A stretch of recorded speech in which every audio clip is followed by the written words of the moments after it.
Good morning, children, and welcome to your science class once again.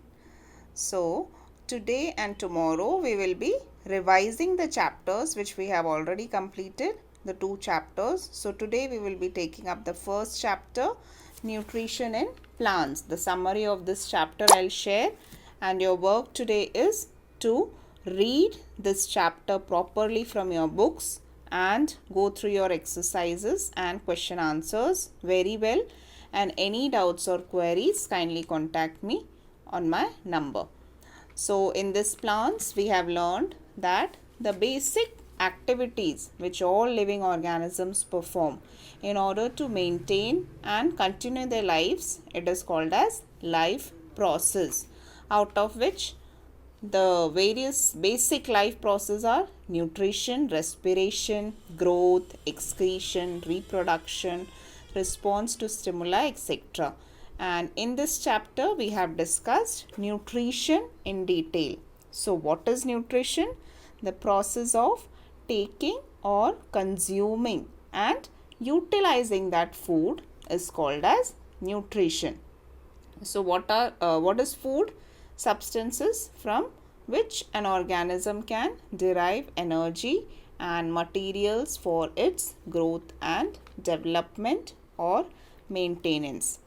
So, in detail in this chapter, we have discussed about the two major modes of nutrition, that is autotrophs and heterotrophs.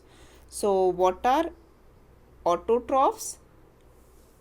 Those plants which can prepare their own food. They are also called as producers.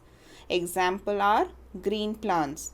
And what are heterotrophs? Which depend on other organisms to obtain its food. And these heterotrophs have been classified into three types, which we have already discussed in detail. So we will not go much into detail today. You have to study from your books and read properly. So the three types of heterotrophic animals are herbivores, carnivores and omnivores. And in autotrophic nutrition, we have discussed in detail about photosynthesis. What is photosynthesis? Process by which green plants can prepare their own food, and how it can be summarized. A simple equation is also given in your books, that is carbon dioxide plus water in the presence of light and chlorophyll forms carbohydrates, that is stored in the form of food and releases out oxygen.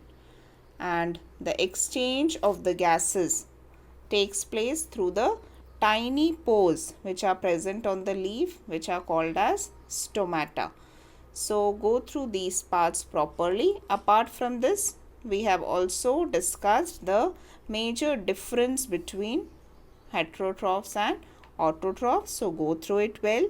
Another type of nutrition, the other modes of nutrition which we discussed was saprophytic, parasitic and symbiotic. So what are saprophytes? How we can define? Which feed on dead and decaying organic matter.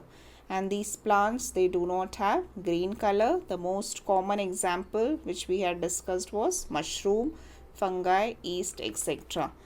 Another type of nutrition which we discussed was parasitic.